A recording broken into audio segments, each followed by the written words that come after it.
Welcome दोस्तों, जैसे कि आपको पता है हमें जो है यहाँ पर हमने उत्तराखंड हैंड रिटन नोट्स आप लोगों को प्रोवाइड करा रहे हैं।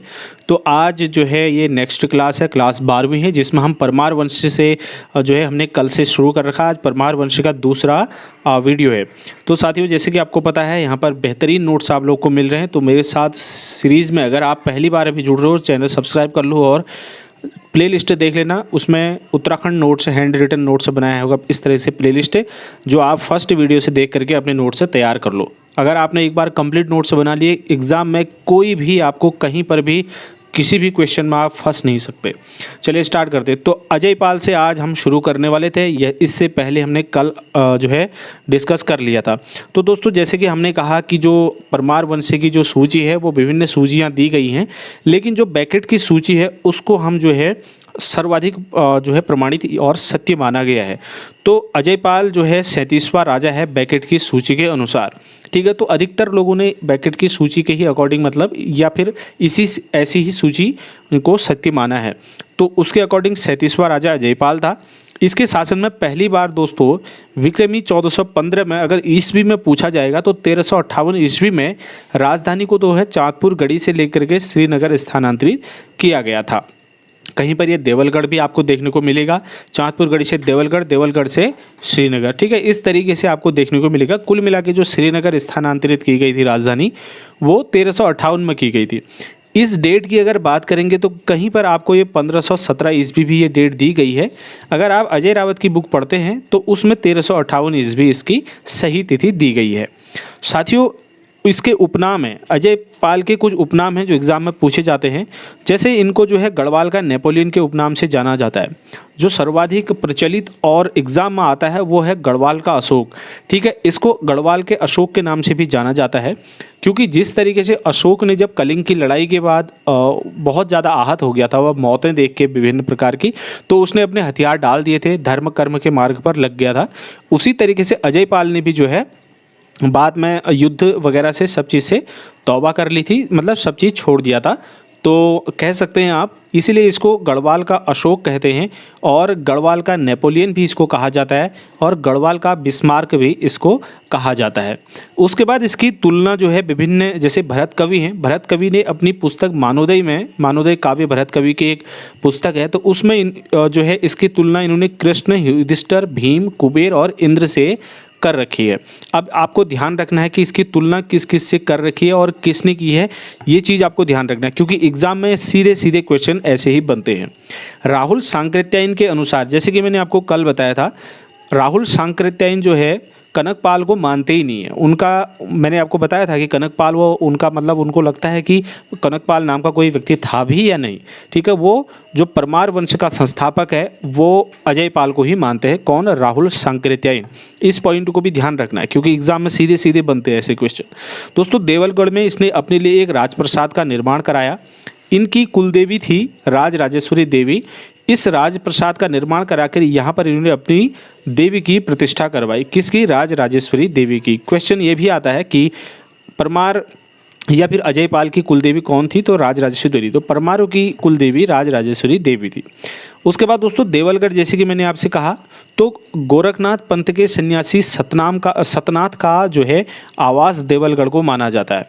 इस यहाँ से एक दो क्वेश्चन और आते हैं जो इम्पोर्टेंट जो है यहाँ पर हो जाते हैं। गोरखनाथ पंथ के अनुयायी भर्तृहरि और गोपीचंद भी थे। ठीक है, और अजय पाल भी जो है गोरखनाथ पंथ का ही अनुयायी था।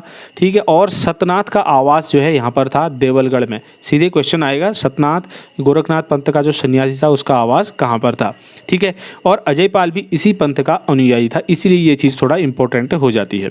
अजय पाल गोरखनाथ संप्रदाय के एक पंथ का संस्थापक भी था। दोस्तों, ये जो है जॉर्ज डब्ल्यू विंग्स ने जो है अपने ग्रंथ गोरखनाथ एंड द कनफटा योगीज में लिखा है। ठीक है, तो किस बुक में जो है अजय पाल गोरखनाथ संप्रदाय के एक पंथ का संस्थापक है लिखा गया है? वो गोरखनाथ एंड द कनफटा योगीज में लिखा है। ये क्वेश्चन पहले कई बार आपने देखा होगा, हो सकता है एक आध दो बार। ये गोरखनाथ एंड द कनफटा योगीज किसकी रचना है? तो जॉर्ज डब्ल्यू विंग्स की रचना है। ठीक है, इसका ग्रंथ है। एक हस्तलिखित तंत्रिका विद्या से संबंधित ग्रंथ है जिसका नाम है सांवरी ग्रंथ है। ठीक है, क्वेश्चन सीधे बनेगा कि हस्तलिखित विद्या से, ठीक है, हस्तलिखित तांत्रिक विद्या से संबंधित कौन सा ग्रंथ है, तो ये सांवरी ग्रंथ है दोस्तों। ठीक है, इसमें जो है अजयपाल को आदिनाथ कह करके संबोधित किया गया है। तो अजयनाथ को आदिनाथ कहकर किस ग्रंथ में संबोधित किया गया है, ये आपको देख लेना है सांवरी ग्रंथ में।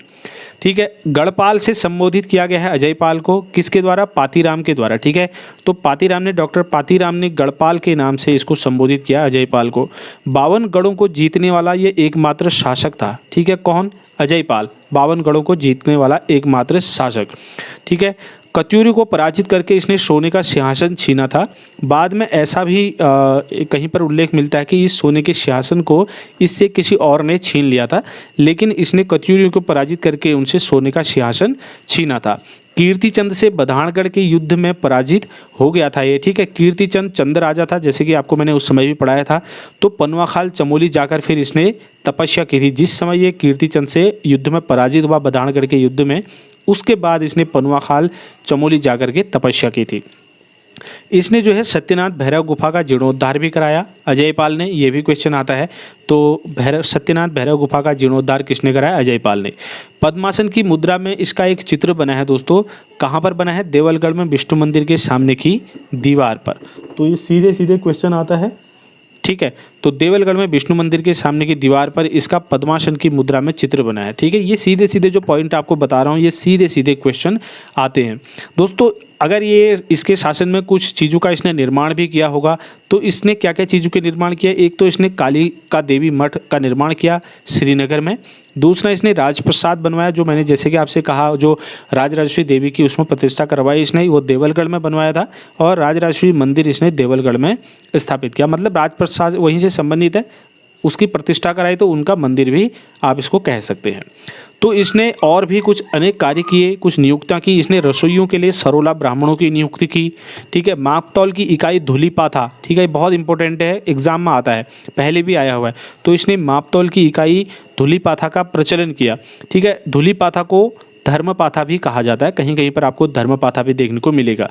ठीक है, अब अजयपाल का उत्तराधिकारी कल्याण शाह था दोस्तों। ठीक है, केंद्रीय सेना का निर्माण भी इसने करवाया अजयपाल ने। केंद्रीय सेना का निर्माण किसने कराया, सीधे क्वेश्चन आता है, अजयपाल ने करवाया। यथेष्ट भूमि का निर्माण भी इसने कराया। यथेष्ट भूमि वह भूमि होती है जो भूमि जो है युद्ध में वीरता के रूप में दी जाती है। ठीक है, तो युद्ध में वीरता के रूप में इस भूमि को दिया जाता है, जिसको यथेष्ट भूमि कहा जाता है। अजयपाल के बारे में जानकारी जो मिलती है वो मानवोदय काव्य और रामायण प्रदीप से मिलती है। ठीक है, सीधे सीधे क्वेश्चन आता है कि अजयपाल के बारे में कहाँ से जानकारी मिलती है। मानवोदय काव्य जो संस्कृत भाषा में है, कवि भरत के द्वारा लिखा गया है, और रामायण प्रदीप से, ये दो ऐसे ग्रंथ हैं जिनसे अजयपाल के बारे में जानकारी मिलती है। अजयपाल की डर से मंदाकिनी नदी में आत्महत्या कर ली थी किसने, दुर्गम देश का गणपति नरवीर सिंह कंडारी था। तो नरवीर सिंह कंडारी ने जो है अजयपाल की डर से मंदाकिनी नदी में आत्महत्या कर ली थी। जो ये नरवीर सिंह कंडारी था दोस्तों, ये कंडरागढ़ रुद्रप्रयाग का अंतिम शासक था। ठीक है, तो ये चीज़ें भी थोड़ा थोड़ा आपको ध्यान रखते हुए चलनी है, इन सभी को नोट करते हुए चलना है। अजयपाल का राजभवन पूर्ण रूप से 1894 ईस्वी में टूटा था। उसके बाद कप्पू चौहान, आपने सुना होगा कप्पू चौहान के बारे में कई जो है चीज़ें आपको पता होंगी। कप्पू चौहान एक उप्पूगढ़ के युद्ध में जो है मारे जाते हैं। ठीक है, और वहाँ पर अजयपाल के साथ इसका युद्ध होता है। ठीक है, ये भी बहुत ही रोचक चीज़ है, तथ्य, आप इनको पढ़ेंगे बहुत मज़ा आएगा। उप्पूगढ़ का सरदार था दोस्तों कप्पू चौहान। ठीक है, तो ये सीधे क्वेश्चन आया है कि कप्पू चौहान कहाँ का सरदार था, उप्पूगढ़ का सरदार था। उप्पूगढ़ को कहीं पर आपको उदयपुर भी देखने को मिलता है। तो अजयपाल का जो अंतिम युद्ध हुआ था वो उप्पूगढ़ में ही हुआ था। ठीक है, ये भी आपको ध्यान रखना है। इसने कप्पू चौहान जो था ये खुद के लिए कहता था कि मैं पशुओं में सिंह और पक्षियों में गरुड़ के समान हूँ। ये कोटेशन पहले पेपर में आई हुई है कि ये जो कहावत है ये किसने खुद के बारे में कहा है, तो ये कप्पू चौहान ने खुद के बारे में कहा है या वो कहता था। अजय पाल ने जो है कप्पू चौहान के लिए कहा है कि वीर तुम जीत गए और मैं हार गया। ठीक है, जिस समय जब युद्ध हुआ था उस समय कप्पू चौहान ने अजय पाल के सामने अपना सिर कटवा दिया था, लेकिन वो उसने अपना सिर अजय पाल के सामने झुकाया नहीं था। ठीक है, तो इस उपलक्ष्य में अजय पाल ने कहा था कप्पू चौहान से, वीर तुम जीत गए और मैं हार गया। तो ये कोटेशन होती है, इनको आपको ध्यान रखना पड़ेगा क्योंकि ये एग्ज़ाम में आती है। इतना वीर जो है कप्पू चौहान था, इस वजह से जो है अजय पाल इससे बहुत ज़्यादा प्रभावित हुआ था। इसने खुद अजय पाल ने जो है कप्पू चौहान को मुखाग्नि दी थी दोस्तों। ठीक है, ये चीज़ें भी ध्यान रखना आपको, कप्पू चौहान को स्वयं मुखाग्नि दी थी। उसके बाद अजय पाल का उत्तराधिकारी जो था वो कल्याण शाह आता है। ये परमार वंश का 38वां शासक था। 37वां अजय पाल और 38वां कौन था? कल्याण शाह था। अजय पाल का उत्तराधिकारी था यह। इसने जो है सबसे पहले शाह की उपाधि अपने नाम के आगे लगाई दोस्तों। हालांकि जो क्वेश्चन आते हैं तो क्वेश्चन में बलभद्र शाह आपको देखने को मिलेगा, इसीलिए बलभद्र शाह का नाम आता है, क्योंकि कल्याण शाह के बाद जो एक दो शासक आए उनके नाम के आगे शाह की उपाधि नहीं देखी गई, क्योंकि इसका 2-3 कारण हो सकता है। एक तो ये था कि उनके शासन में कुछ ऐसे प्रभावी नहीं रहे हो, ठीक है, कुछ ज़्यादा उनका रहा नहीं, वो दबे कुचले ही रहे होंगे। ठीक है, तो ऐसा कुछ उनको मौका मिला नहीं। उसके बाद जब बलभद्र शाह आते वहाँ से इसकी 2-3 कहावतें इसके लिए प्रचलित हैं, वो फिर जो है डिटेल में पढ़ेंगे तो इंटरेस्टिंग वहाँ से निकल कर आएगा। ठीक है, सबसे पहले शाह की उपाधि धारण करने का जो श्रेय जाता है वो बलभद्र शाह को जाता है, क्योंकि बलभद्र शाह के बाद ही ये लीग जो थी ना शाह के का अपने नाम के पीछे लगाने की, वो एक लीग चली थी वहाँ से। इससे पहले जो है कल्याण शाह के ही नाम में देखा गया था। उसके बाद जो जितने भी शासक 2-3 हुए थे उनके नाम में नहीं देखा गया था। इसीलिए जो क्वेश्चन आता है तो आप बलभद्र शाह इसका सही जवाब करेंगे। दोस्तों कल्याण शाह के बाद जो है कुछ ऐसे 2-3 शासक आए थे। ठीक है, जैसे कि कल्याण शाह 38 था, 39, 40, 41, 3 शासक इसके बीच में और आते हैं, लेकिन उनके कार्यकाल में कुछ चीज़ों का उल्लेख नहीं मिलता है, कोई इंपॉर्टेंट ऐसी चीज़ें नहीं प्राप्त होती। तो उसके बाद 42वें नंबर का जो परमार वंश का राजा आता है उनका नाम है सहजपाल। ठीक है, तो सहजपाल 42वें नंबर का राजा था। इसके प्रमाण जो है कई चीज़ों से इसके प्रमाण की पुष्टि होती है। नंबर 1 तो है शिलालेख, दूसरे हैं घंटी पर लेख। तो एक तो यहाँ पर इनके शिलालेख मिले हैं, दूसरे इनके कई मंदिरों में घंटी पर लेख मिले हैं, जिसके आधार पर ये पुष्टि होती है कि ये परमार वंश का 42वां नरेश था। दोस्तों इसके शिलालेख में देवप्रयाग के क्षेत्रपाल मंदिर के द्वार पर एक शिलालेख मिले हैं, जो विक्रमी 1605 या फिर ईस्वी में अगर आप कहेंगे तो 1548 ईस्वी का है। ठीक है, तो गढ़ राज्य पर इसने जो है शासन किया था 1548 से 1571 तक। तो विभिन्न लेखों और इनसे जो है इसकी पुष्टि होती है। इसको अकबर का समकालीन माना जाता है। दूसरा मैंने कहा कि घंटी पर लेख इसको मिला था। ऐसा माना जाता है कि सहजपाल ने ही इस घंटी को चढ़ाया होगा। कहाँ पर? देवप्रयाग के रघुनाथ मंदिर में। ठीक है, तो जो ये मंदिर में ये घंटी चढ़ाई हुई है, इस घंटी में जो है ये लेख मिले हुए हैं, खुदे हुए लेख, जो 1561 ईस्वी के हैं। ठीक है, तो ये कुछ प्रमाण है, कुछ साक्ष्य जिनके आधार पर इसके शासन की पुष्टि होती है। अकबर का समकालीन था ये, क्योंकि क्वेश्चन ऐसा भी आता है कि भाई सहजपाल का समकालीन कौन था? अकबर था। सहजपाल के काल में गढ़वाल अपनी प्रगति की चरम परिणति पर था दोस्तों, ऐसा मानना है भरत कवि का। ठीक है, इन्होंने अपने काव्य में इस बात का उल्लेख करा है। इन्होंने बताया कि सहजपाल का जो काल था उसमें गढ़वाल अपनी प्रगति की चरमतम सीमा पर था। सहजपाल को अभिलेखों में वीर गुणज सुखद प्रजाया कहा गया है। तो क्या कहा गया है? वीर गुणज सुखद प्रजाया कहा गया है। ठीक है, इसी के समय अकबर ने गंगा का स्रोत खोजने के लिए एक दल गढ़वाल भेजा था। तो ये सीधे सीधे क्वेश्चन आता है कि किसके समय में अकबर ने गंगा के स्रोत को खोजने के लिए एक दल गढ़वाल भेजा था? तो वो सहजपाल के समय ही भेजा था। इसको जो है सुख देने वाला शासक भी कहा जाता है। देखिए नाम इसका क्या है? सहजपाल है ना, तो सहज है, इसीलिए सुख और सहज से आप इसको कनेक्ट कर सकते हैं। ठीक है, तो ये सुख देने वाला शासक किसे कहा जाता है? सहजपाल को कहा जाता है। ठीक है, महाबली और विद्वानों का आश्रयदाता इसको रामायण प्रदीप में कहा गया है। रामायण प्रदीप में इसको महाबली और विद्वानों का आश्रयदाता कहा गया है। राजनीतिक चतुर और शत्रु को संताप देने वाला इसको भरत कवि ने कहा है। ठीक है, क्या कहा है? राजनीतिक चतुर और शत्रु को संताप देने वाला कहा गया है भरत कवि के द्वारा। किसमें? इनके काव्य में। किसको? सहजपाल को। ठीक है, उसके बाद जो है 43वां नरेश बलभद्र शाह का प्रमाण मिलता है, जिसका राजकाज जो है 1575 से शुरू होकर के 1591 तक माना जाता है। तो दोस्तों इनके अन्य नाम बलराम, दुलाराम शाह और बहादुर जो है बहादुर शाह, ये देखने को मिलते हैं विभिन्न जगहों पर। ठीक है, कुछ अन्य नामों के बारे में पता होना चाहिए आपको। नाम के आगे जो शाह लगाने की जो लीक चलाई थी, जैसे कि मैंने आपको थोड़ी देर पहले बताया था, वो इसी के समय से शुरू होता है। ठीक है, बलभद्र शाह के नाम के आगे जब शाह की उपाधि लगती है तो इसकी भी बहुत सारी मान्यताएं हैं। ठीक है, कोई कहता है मतलब इसको दारा शिकोह को जब इसने औरंगजेब को सौंप दिया था, जब दारा शिकोह भाग के यहाँ आता है, अभागा शहजादा जिसको बोलते हैं, तो औरंगजेब को ये क्या करते हैं, दारा शिकोह को सौंप देते हैं। तो इससे खुश होकर के औरंगजेब इसको क्या करता है, शाह की उपाधि दे देता है। लेकिन इस बात को तर्क संगत नहीं माना है। ठीक है, हालांकि ये बात कही थी भक्त दर्शन ने कहा कि औरंगजेब ने इसको दी। अब ये तर्क संगत नहीं होने का एक कारण है क्योंकि बलभद्र शाह जो था 16वीं शताब्दी के उत्तरार्ध में शासन कर चुका था, जबकि औरंगजेब जो है 1658 में सत्ता पर बैठता है। तो इसीलिए इस बात की पुष्टि नहीं हो पाती है। दूसरा एक ये भी था कि मुग़ल हरम की कोई एक महिला थी, बहुत अधिक बीमार महिला थी। तो एक व्यक्ति कोई जाता है उनके दरबार में, मुग़ल हरम में, उस महिला के हाथ में, मतलब बहुत सारी इलाज करा लिया, सब कुछ करा लिया, लेकिन वो ठीक नहीं हो पा रही थी। तो इनके दरबार, मुग़ल के दरबार में जा कर के वो व्यक्ति उस महिला के हाथ में, हरम की महिला के हाथ में एक धागा बांधता है और बीमारी का पता लगा लेता है, जिससे वो ठीक हो जाती है, ऐसा मानना है पातीराम का। तो इस वजह से उससे खुश होकर के मुग़ल बादशाह ने बोला कि भाई बोलो तुम्हें क्या चाहिए। तो अब वो क्या मांगता, उसने ऐसी कोई चीज़ नहीं मांगी, उसने सिर्फ यही मांगा कि अगर आपको मुझे इनाम स्वरूप कुछ देना है तो आप शाह की उपाधि दे दीजिए, और शाह की उपाधि हम गढ़वाल नरेशों के नाम के पीछे लगाने की परमिशन, मतलब एक हिसाब से दे दीजिए।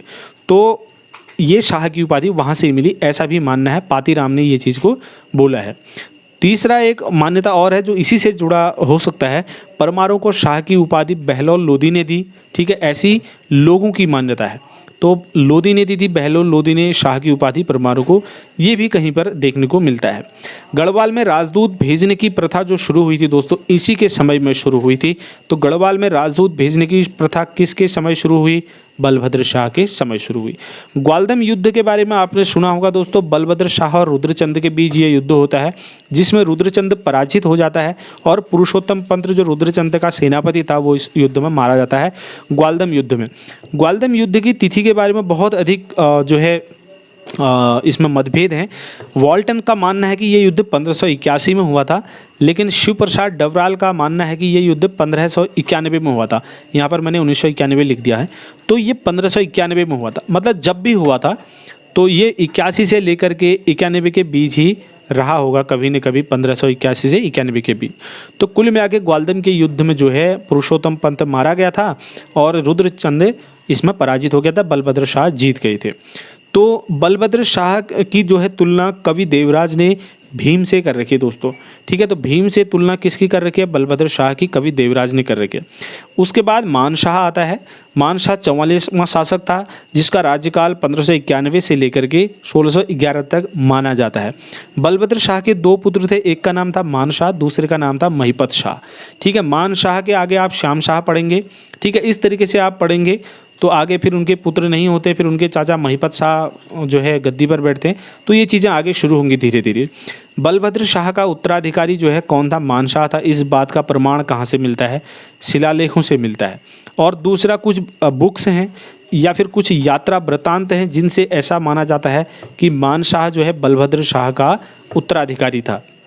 दोस्तों शिलालेख मिला है देवप्रयाग के क्षेत्रपाल मंदिर के द्वार पर एक, जो 1608 ईस्वी का है। ठीक है, और दूसरा जो है एक बुक है जो यात्रा वृत्तांत है, the early travels in India. ठीक है, इसके जो राइटर हैं वो फॉस्टर हैं।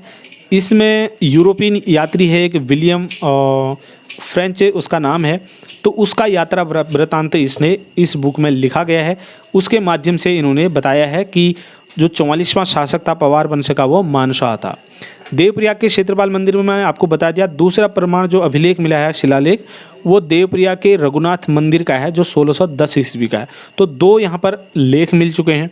और यात्रा वृत्तांत जैसे कि मैंने आपको बताया, यूरोपियन यात्री जो था the early travels in India में जो है ये विवरण इन्होंने दिया है कि यूरोपियन यात्री जो विलियम फ्रेंच था 1608 से लेकर के 1611 तक इसने भारत की यात्रा की थी। ठीक है, वो विवरण इसमें है, पूरी भारत यात्रा का विवरण इसने यहाँ पर दिया है।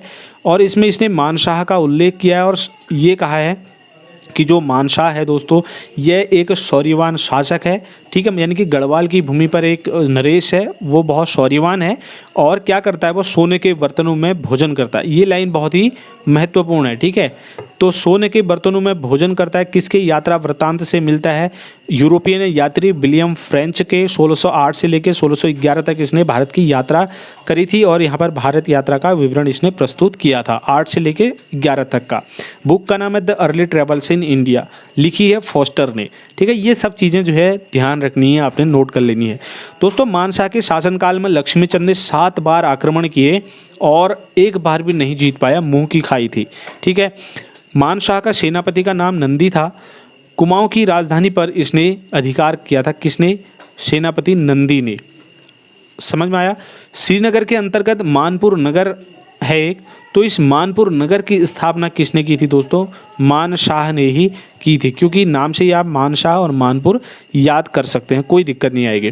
मानशाह के दरबार में जो कवि भरत थे वो मानशाह के दरबार में रहते थे। इन्होंने मानवोदय काव्य की रचना की जो संस्कृत में की है। ठीक है, तो मानवोदय काव्य की रचना इन्होंने संस्कृत में की थी, ये क्वेश्चन भी आया हुआ है पहले।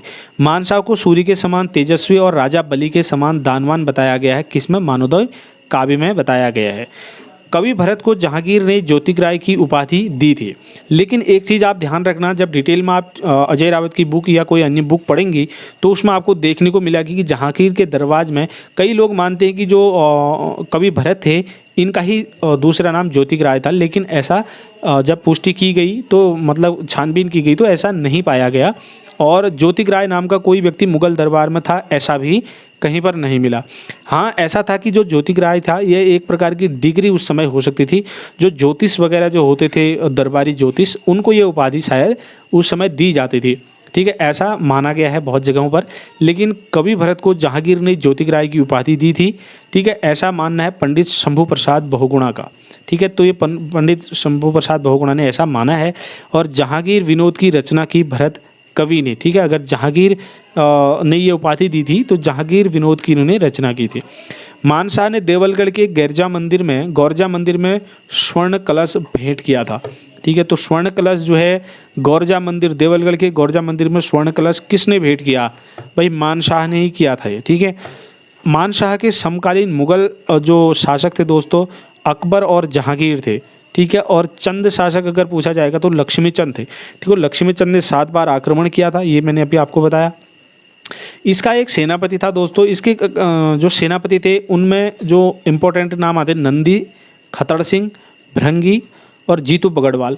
जीतू बगड़वाल जो है ये भोट प्रदेश का फौजदार या सरदार इसको आप कह सकते हैं, वहाँ इसको नियुक्त किया गया था, वो जिम्मेदारी सौंपी गई थी। इसका जो सेनापति खतड़ सिंह था दोस्तों 1605 के युद्ध में जो है खतड़ सिंह मारा गया और इसीलिए जो है इसी उपलक्ष्य में कुमाऊं में खतड़वा विजयोत्सव मनाया जाता है। ठीक है, ये चीज़ें आपको पता होंगी शायद।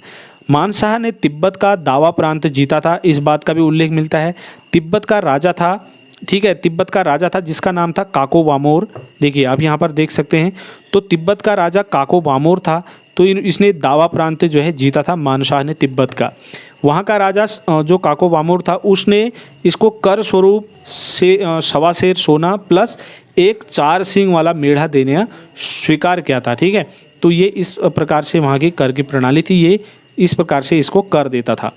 ठीक है, तो काको वामोर को हराने वाला ये प्रथम राजा है दोस्तों, तिब्बत के राजा को हराने वाला, दावा प्रांत को जीतने वाला और वहाँ के राजा को हराने वाला मानशाह प्रथम पवार शासक था।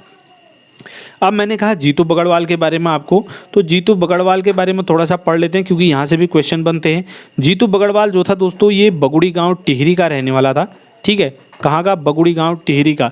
इनकी माता का नाम गरीबा राई था और इनकी पिता का नाम और माता का नाम सुमेरु था। इनके भाई का नाम सोबनू और इनकी बहन का नाम सोबनी था। ठीक है, ये इनकी फैमिली बैकग्राउंड है पूरा। मानशाह के द्वारा इनको जो है भोट क्षेत्र का फौजदार नियुक्त किया गया था। ठीक है, ये भी आपको पता होना चाहिए। भगोड़ी के सेरा में इसे बैलों सहित आंचरियों ने हर लिया था। आंचरियों को जो है, जो गढ़वाल से बिलोंग करते हैं उन लोगों को बहुत अच्छे तरीके से पता होगा आंचरी क्या होते हैं। आंचरी जो है परियों को बोला जाता है, ठीक है। तो ऐसी कहावत है दोस्तों। ये जो जीतू बगड़वाल थे ये बहुत ही मतलब कह सकते हैं आप सुंदर और सुशील और मतलब एक बढ़िया बहुत अच्छे नौजवान थे। तो इनको जो है ये इनकी एक बैलों की जोड़ी थी। इनकी बड़ी बड़ी कहावतें आपने गढ़वाल क्षेत्र में ज़्यादा प्रचलित हैं, ठीक है। तो इनको जो है इन परियों ने बैलों समेत हर लिया था। कहते हैं कि ये अपनी जो बैलों की जोड़ी समेत जो है धरती में जिंदा समा गए थे, ठीक है। तो ये घटना 6 गते आषाढ़ की मानी जाती है। उसके बाद इन्होंने जो है ये अपने समय के अकेला ऐसा वीर था, सुंदर प्रकृति प्रेमी, गीतों का रसिया और बांसुरी वादक था। ऐसा इनकी जो कथाएं हैं उनमें सुनने को मिलता है, ठीक है। एक ऐसी अन्य मान्यता भी है। एक तो हमने कहा कि इनकी जो मृत्यु हुई वो परियों ने इनको हर लिया था, इस तरीके से हुआ। दूसरा कुछ ऐसा भी माना जाता है, हमने कहा कि ये जो है सुंदर प्रकृति प्रेमी, गीतों के रसिया, बांसुरी वादक, ठीक है, इस तरीके के थे। इनकी जो है राजघराने से अच्छी जो है राजा से अच्छी मतलब एक कह सकते हैं आप अच्छी पकड़ हो गई थी मानसा से। तो ये राजघराने में कभी भी आना जाना इनका लगा रहता था। तो मानसा ने राजघराने की बहू बेटियों, जो राजघराने की बहू बेटियाँ थी उनसे इनकी थोड़ा नज़दीकियाँ हो गई थी। तो इस बात को देखते हुए जो मानसा थे उन्होंने इस बात को देखते हुए अपनी मतलब राजघराने की बहू बेटियों का आकर्षण इनकी तरफ देखते हुए एक दूसरे की तरफ थोड़ा लगाव ज़्यादा देखते हुए उन्होंने जो है नारायण चौधरी और विनायक भट्ट के हाथों इनका वध करा दिया, ठीक है। तो इनका वध करा दिया। जब अकाल मृत्यु इनकी हो जाती है तो उसके बाद इनकी आत्मा भटकती रह जाती है। ये क्या करते हैं, इसकी आत्मा दरबार में आकर के, मानसा के दरबार में आकर के डरावने करतब छम बिछम ऐसे दिखाने लगती है। अब इस इनकी आत्मा को शांत कराने के लिए मानशाह क्या कराते हैं, पूरे गांव में जो है प्रत्येक गांव में और प्रत्येक पूरे उस एरिया में इनको नचाया जाने लगता है, ठीक है। तो इस प्रकार से जो है इनकी कहावतें आज भी गाथाओं में गाई जाती हैं।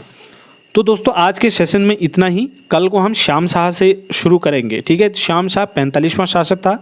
यहाँ से जो है इनके बारे में पूरा डिटेल में हम पढ़ेंगे आगे, और किस तरीके से जो है आगे की स्टोरी चलती है, कैसे महिपत शाह आते हैं, कर्णावती का क्या रोल रहा, ये सारी चीज़ें जो है हम आगे पढ़ेंगे। आज के वीडियो में इतना ही। इस सेशन में आपको अगर कोई कमी लगी हो, कोई दिक्कत, प्रॉब्लम या कोई भी अपनी राय सुझाव देना चाहते हो तो ज़रूर कमेंट सेक्शन में जल्दी से कमेंट करके बता दो।